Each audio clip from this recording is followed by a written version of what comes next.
नमस्कार, मेरा नाम है वैभव शिवहरे और यूबीपीसीएस उत्कर्ष में एक बार फिर से आप लोगों का स्वागत है। दोस्तों, आज चर्चा का विषय है महाकुंभ। आप सब जानते हैं कि 2025 में उत्तर प्रदेश के प्रयागराज में महाकुंभ का आयोजन होने जा रहा है।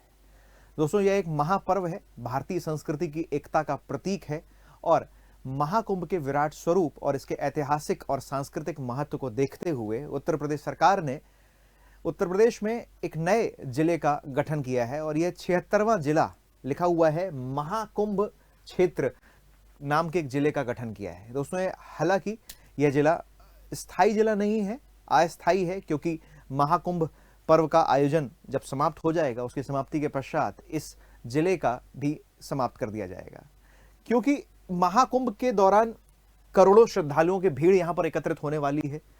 अलग अलग जगहों से अलग अलग संस्कृतियों के लोग यहां पर आएंगे। ऐसे में प्रदेश सरकार के लिए एक बहुत बड़ी चुनौती है कि कैसे इस मेले को सुरक्षित और सुव्यवस्थित ढंग से आयोजन किया जाए।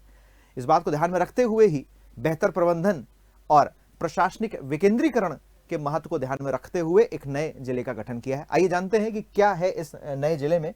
तो उत्तर प्रदेश का जो 76वां जिला गठन किया गया है, इसमें 4 तहसीलों के अंतर्गत कुल 67 गांवों को शामिल किया गया है और 4 तहसीलों में सुरांव तहसील, करछना तहसील, फूलपुर तहसील और सदर तहसील के अंतर्गत कुल 67 विलेजेस को शामिल किया गया है।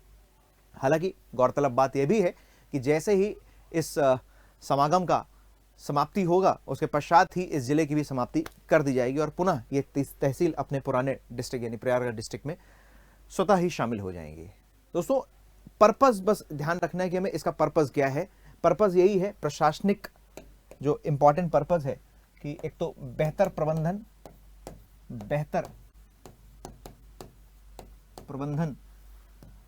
प्रबंधन के साथ साथ प्रशासनिक विकेंद्रीकरण के दृष्टिकोण से प्रदेश सरकार ने यह निर्णय लिया है। वैसे तो उत्तर प्रदेश में 75 डिस्ट्रिक्ट्स हैं, लेकिन 76वां जिला इसको घोषित किया गया। आइए जरा जानते हैं महाकुंभ के बारे में। कुंभ के पहले प्रकार को समझ लेते हैं कि कुंभ के कितने प्रकार हैं। दोस्तों, 4 प्रकार हैं: महाकुंभ, अर्धकुंभ, माघ कुंभ और वृहद महाकुंभ।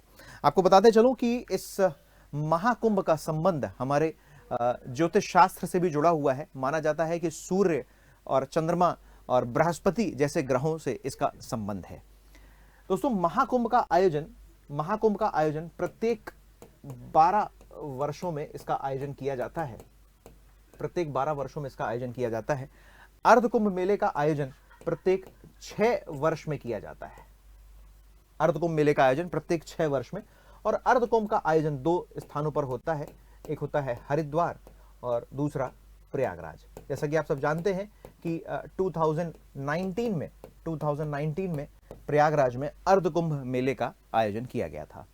महाकुंभ मेला प्रत्येक 12 वर्षों में, और ये 4 स्थानों पर होता है। 4 स्थान कौन कौन से हैं?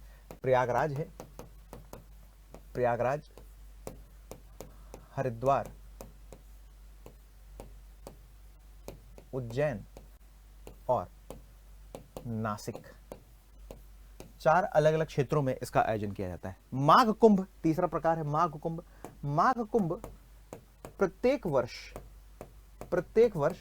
माघ के महीने में, यानी जनवरी और फरवरी के टाइम पर माघ मेले का आयोजन किया जाता है। ये इसका आयोजन प्रत्येक वर्ष होता है और प्रयागराज में ही संगम में इसका आयोजन किया जाता है।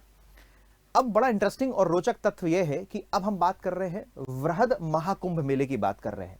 वृहद महाकुंभ मेला जो 144 वर्षों के बाद या प्रत्येक 12 महाकुंभ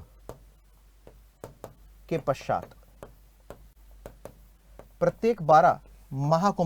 आप देखेंगे 12 महाकुंभ, 12 × 12 यानी 144 वर्ष हो गया।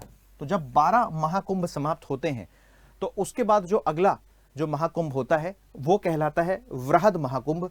और ऐसा पौराणिक रूप से यह तथ्य सामने आता है कि जो वृहद महाकुंभ है इसका आयोजन प्रयागराज में ही होता है। महाकुंभ के दृष्टिकोण से प्रयागराज को इतना महत्व क्यों दिया गया है? पौराणिक कथाओं के अनुसार ऐसी मान्यता है कि ब्रह्मा जी ने सर्वप्रथम महायज्ञ का आयोजन इसी शहर में किया था, प्रयागराज, इसलिए इसको तीर्थों का राजा प्रयागराज कहा जाता है। सर्वप्रथम ब्रह्मा जी ने महायज्ञ का आयोजन यहीं पर किया था, इसीलिए वृहद महाकुंभ जो 144 वर्षों के अंतराल पर होता है, उसका आयोजन प्रयागराज में था। और इस बार 2025 में 2025 में जिस महाकुंभ का आयोजन होना है वो वृहद महाकुंभ ही है, यानी 12 महाकुंभों के पश्चात 144 वर्ष के अंतराल में जो महाकुंभ का आयोजन होता है उसको वृहद महाकुंभ कहते हैं। इसलिए प्रयागराज में होने जा रहे 13 जनवरी से लेकर 26 फरवरी के बीच में इस महापर्व का विशेष महत्व है, इसलिए क्योंकि ये वृहद महाकुंभ है।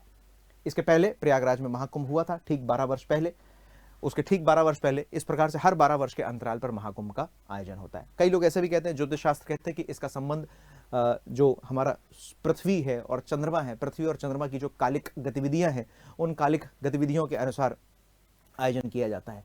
जैसे मैं आपको बताता चलूं कि जब महाकुंभ का अलग अलग स्थानों पर आयोजन होता है, महाकुंभ का अलग अलग स्थानों पर, जैसे हरिद्वार में बताएं तो आपको गंगा नदी के तट पर, हरिद्वार में गंगा नदी के तट पर इस महाकुंभ का आयोजन होता है। ठीक, उसके बाद आप देखेंगे तो उज्जैन में शिप्रा नदी, उज्जैन में शिप्रा जो चंबल की सहायक नदी है, शिप्रा नदी के तट पर आयोजन होता है। और माना जाता है कि जब कोई ग्रह सिंह राशि में प्रवेश करता है, जब कोई ग्रह सिंह राशि में प्रवेश करता है तो उस कुंभ को हम सिंहस्थ कुंभ कहते हैं। और इस सिंहस्थ कुंभ का आयोजन उज्जैन और नासिक में भी होता है। नासिक में गोदावरी नदी के तट पर, जिसको हम दक्षिणी गंगा भी कहते हैं, गोदावरी नदी के तट पर नासिक में इसका आयोजन किया जाता है। और प्रयागराज में आपको पता है कि गंगा और यमुना नदी और पौराणिक रूप से जो अदृश्य नदी है सरस्वती, जो विलुप्त है, अभी दिखाई नहीं देती है, लेकिन माना जाता है पौराणिक रूप से कि यहाँ गंगा यमुना और सरस्वती का संगम है। और इस गंगा यमुना सरस्वती के संगम पर महाकुंभ का आयोजन होता है। अर्धकुंभ का भी आयोजन होता है, महाकुंभ का भी आयोजन होता है, और हर साल माघ के महीने में माघ कुंभ का भी आयोजन होता है। जो लोग प्रयागराज में रहते होंगे या नहीं भी रहते हैं, जो लोग उत्तर प्रदेश के रहने वाले हैं, उनको इस बारे में पता भी होगा कि हर साल माघ कुंभ मेले का भी आयोजन प्रयागराज में होता है।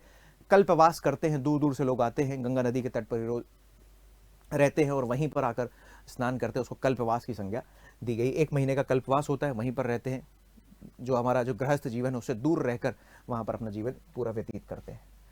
अगर इसके हम ऐतिहासिक महत्व पर चर्चा करें तो आदि शंकराचार्य, जगत गुरु आदि शंकराचार्य के द्वारा रचित महाकुंभ मेले की शुरुआत की गई थी।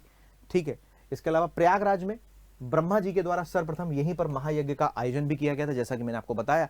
इसीलिए प्रयागराज में वृहद महाकुंभ का, प्रयागराज में ही हमेशा वृहद महाकुंभ का आयोजन होता है। वृहद महाकुंभ मैंने आपको बताया 12 महाकुंभ के अंतराल पर, 12 महाकुंभ के अंतराल पर, यानी 144 ईयर्स, 144 वर्षों में 12 महाकुंभ के अंतराल पर इसका आयोजन किया था। पौराणिक कथाओं के अनुसार कुंभ मेले का संबंध समुद्र मंथन से है। कुंभ मेले का संबंध समुद्र मंथन से। अब देखिए, कुंभ का मतलब क्या है? कुंभ का मतलब है अमरता का प्रतीक, कुंभ का मतलब हुआ सुराही। तो समुद्र मंथन में जब अमृत निकला तो कहा जाता है कि वो जो अमृत की जो बूंदें थी वो 4 अलग अलग स्थानों पर पृथ्वी में गिरी। कौन कौन से स्थान थे वो? प्रयागराज थे, हरिद्वार है, नासिक है, प्रयागराज, हरिद्वार, नासिक और उज्जैन। इन 4 स्थानों पर उस महाकुंभ, 4 स्थानों पर उस कुंभ से, यानी उस सुराही से, उस घड़े से अमृत जिसमें भरा हुआ था, वो 4 बूंदें इन अलग अलग स्थानों पर छलकी और इन्हीं स्थानों पर इसलिए कुंभ का आयोजन किया जाता है। तो कुंभ क्या है? कुंभ बेसिकली अमरता का प्रतीक है। कुंभ आध्यात्मिक शुद्धि का सूचक है। कुंभ भारत की सांस्कृतिक एकता का प्रतीक है। कुंभ एक महान धार्मिक अनुष्ठान और महासंगम या समागम का सूचक है। ठीक, इसीलिए अलग अलग क्षेत्रों से प्रत्येक दिन आप देखेंगे, अभी जब 13 जनवरी से इसका शुरुआत होगा तो प्रत्येक दिन करोड़ों श्रद्धालु इस महाकुंभ पर में शामिल होंगे और गंगा नदी में वहां पर आकर, संगम में वहां पर आकर स्नान करेंगे। ठीक, अलग अलग अखाड़े, अलग अलग समुदायों के लोग भी इसमें आकर शामिल होते हैं। प्राचीन उत्पत्ति की बात करें तो मौर्य और गुप्त काल के दौरान कुंभ मेले की शुरुआत उपमहाद्वीप के तीर्थयात्रियों के छोटे छोटे आयोजन के रूप में की गई थी। उसके बाद पुष्यभूति वंश के राजा हर्षवर्धन ने प्रयागराज में महाकुंभ मेले का आयोजन प्रारंभ किया था। अकबर ने भी धार्मिक सहिष्णुता को बढ़ावा देने के क्रम में 1565 में नागा साधुओं को मेले में शामिल होने का निर्देश दिया था। तो अलग अलग समय पर अगर हम बात करें मौर्य काल की बात करें, गुप्त काल की बात करें या फिर मुगल काल की बात करें, अलग अलग समय पर हर इनफैक्ट ब्रिटिश औपनिवेशिक काल में भी महाकुंभ का दस्तावेजीकरण भी किया गया था, उसका डॉक्यूमेंटेशन किया गया था।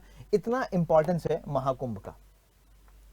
अगर अन्य महत्व पर हम चर्चा करें तो कुंभ की उत्पत्ति मैंने आपको बताई। कुंभ की उत्पत्ति कुंभ शब्द की कुंभक से हुई है, अमरता का प्रतीक है। कुंभ एक प्रकार का घड़ा या सुराही जिसमें अमृत भरा हुआ था, अमरता का प्रतीक माना जाता है। तीर्थयात्रियों का समागम है, लाखों तीर्थ आध्यात्मिक शुद्धि, सांस्कृतिक एकता के लिए यहां पर एकत्रित होते हैं। और वैसे भी आपको पता है कि भारतीय समाज में, इंडियन सोसाइटी में अगर हम देखें तो इंडियन सोसाइटी में आप पढ़ते हैं पुरुषार्थ के बारे में, या सोशियोलॉजी में आप पुरुषार्थ के बारे में पढ़ते हैं। पुरुषार्थ यानी 4 पुरुषार्थों का उल्लेख है हमारे समाज में, हमारी संस्कृति में, धर्म, अर्थ, काम और मोक्ष। धर्म का मतलब होता है कि धर्मानुसार अपने जीवन को व्यतीत करना, राइटियसनेस यानी अच्छे आचरण का पालन करना। धार्यति इति धर्म, जो धारण करने योग्य है, अच्छे आचरण, अच्छे लक्षणों का हमें धारण करना है। धृति, क्षमा, दमोष्तेयम, शौचमी इंद्रिय निग्रह, धी, विद्या, सत्यम, अक्रोधो, दशकम धर्म लक्षणम। धर्म के 10 लक्षण हैं और कहा जाता है कि हर व्यक्ति को इन 10 लक्षणों को धारण करना है। धर्म के बाद अर्थ और काम। अर्थ पुरुषार्थ की पूर्ति करना है ताकि आप अपना भरण पोषण और समाज में अन्य जो साधु संत हैं, अन्य जो समाज में लोग हैं, उनका भरण पोषण कर सकें। और काम पुरुषार्थ के माध्यम से समाज की निरंतरता आगे बढ़ती है। और फाइनली बात होती है मोक्ष पुरुषार्थ की। हर व्यक्ति का अभीष्ट लक्ष्य है मोक्ष, मुक्ति की प्राप्ति करना। और मुक्ति की प्राप्ति का मतलब, मोक्ष का मतलब ही होता है जन्म और मृत्यु के चक्र से मुक्त हो जाना। मोक्ष प्राप्ति के अलग अलग मार्ग बताए हैं, जैसे आदि शंकराचार्य ने बताया ज्ञान मार्ग। ऐसे करके 4 अलग अलग मार्ग है, ज्ञान मार्ग है, भक्ति मार्ग है, योग मार्ग है और कर्म मार्ग है। 4 अलग अलग मार्ग बताए गए, जिसमें आदि शंकराचार्य ने ज्ञान मार्ग की संकल्पना प्रस्तुत करी है मोक्ष प्राप्ति के लिए। तो उसी मोक्ष प्राप्ति के दृष्टिकोण से भी लोगों को लगता है कि अब महाकुंभ में जाएंगे और जो शाही स्नान के कुछ विशेष दिन होते हैं, जब उन शाही स्नान के कुछ विशेष दिनों में स्नान करेंगे तो हमारे जो पाप हैं, उन पापों का से हमें छुटकारा भी मिलेगा और मोक्ष प्राप्ति की ओर हम आगे भी बढ़ने में हमें इससे सहायता मिलेगी। इसलिए तमाम अलग अलग क्षेत्रों से साधु, संत, नागा साधु, तमाम अखाड़े के ऋषि मुनि जो अलग अलग स्थानों पर तपस्या कर रहे हैं, वो सब इस समागम में आके एकजुट होते हैं। और जब तक महाकुंभ का ये चलता रहता है प्रक्रिया, ये मेला जितने दिन चलता है, 13 जनवरी से लेकर 26 फरवरी तक, सभी लोग अपना यहीं पर आकर एकत्रित होते हैं और प्रतिदिन स्नान करते हैं इस संगम पर। विशेष महत्व है, क्योंकि माना जाता है कि ज्योतिष शास्त्र के अनुसार ग्रहों और नक्षत्रों की कुछ ऐसी स्थिति होती है, चंद्रमा, सूर्य और पृथ्वी कुछ ऐसी विशेष राशि में, वृश्चिक राशि में और मेष राशि में प्रवेश करते हैं, तब इस महाकुंभ का आयोजन होता है। आगे देखें तो अनुष्ठान, प्रतिभागी पवित्र नदियों में स्नान करते हैं, जितने भी श्रद्धालु आते हैं संगम में स्नान करते हैं।